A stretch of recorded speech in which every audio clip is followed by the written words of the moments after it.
Hi and welcome to another Posament video. I finally got my thumb out of my arse and made a video about this knot. So this will be a short video just concentrating on how to make this particular knot, but if you want to know more about posaments, the history and how they were worn during the Viking Age, please go check out my other videos.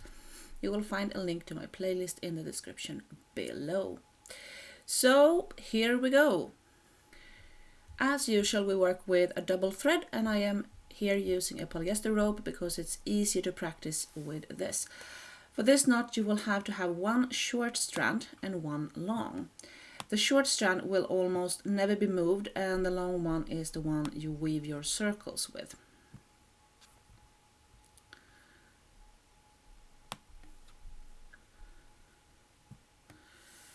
First, when you have put them like this,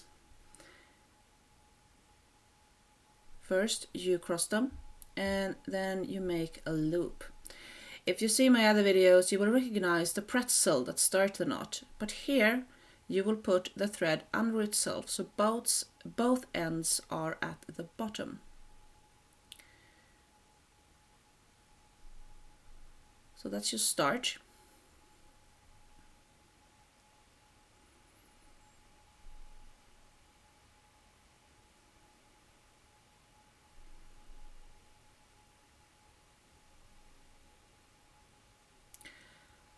And then you take your weaving thread and you cross it over the short one. So it goes over, over, under, over. So down in the hole, under and up in the hole, over and under itself again. And then you take the other thread and just follow it. I'm using a bit of short thread here, so bear with me. And it will look a little bit messy at first because of this. This is much easier if you have longer threads to work with.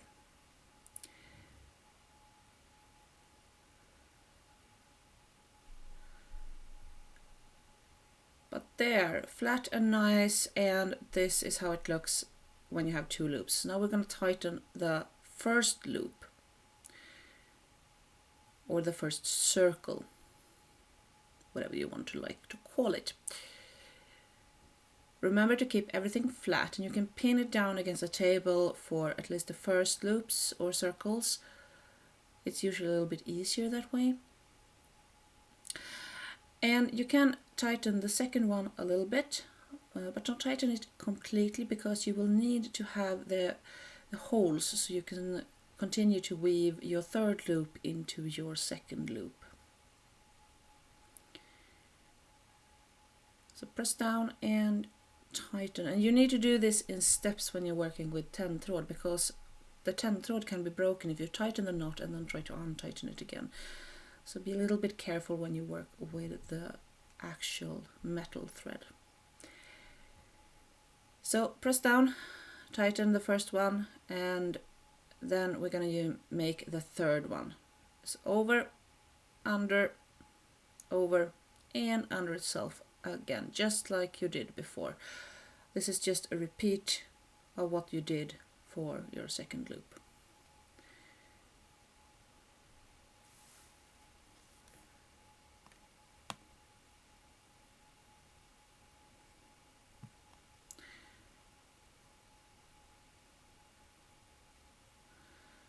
And now when you have your third loop, you tighten your second loop.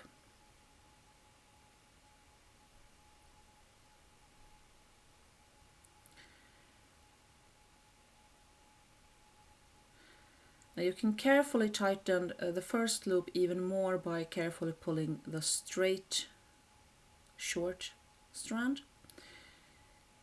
I did not do it so carefully with a polyester thread, but you have to do it carefully with the 10th rod. And then we make the fourth loop. Over, over, under, over and under. So down in the hole, up in the hole, and down in the next hole and under itself.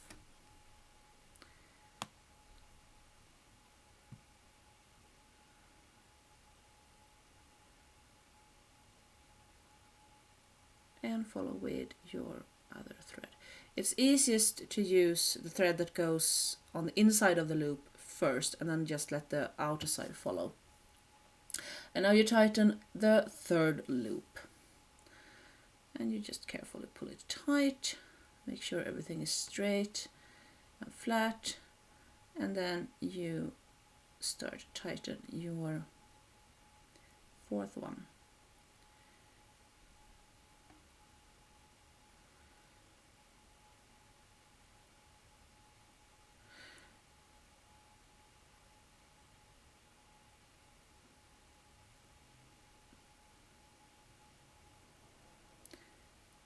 For the heck of it, let's do just another circle. Over, over, under, up and hold, and over,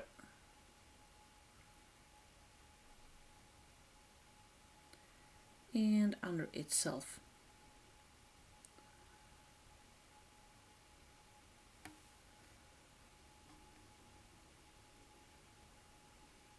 As you see here, my little short pole rope is really a little bit of a bother for me here, so longer threads are better.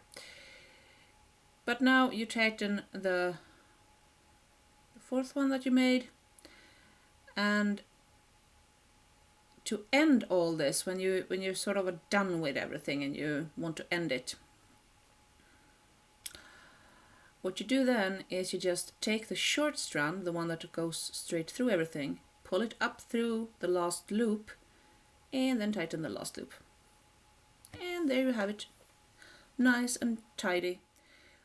So, thank you for watching. My next project will be a video about cats in Scandinavian folklore. So if you don't want to miss out that, press that subscribe button and also check out my Facebook page. Now have a wonderful spring day and see you next time.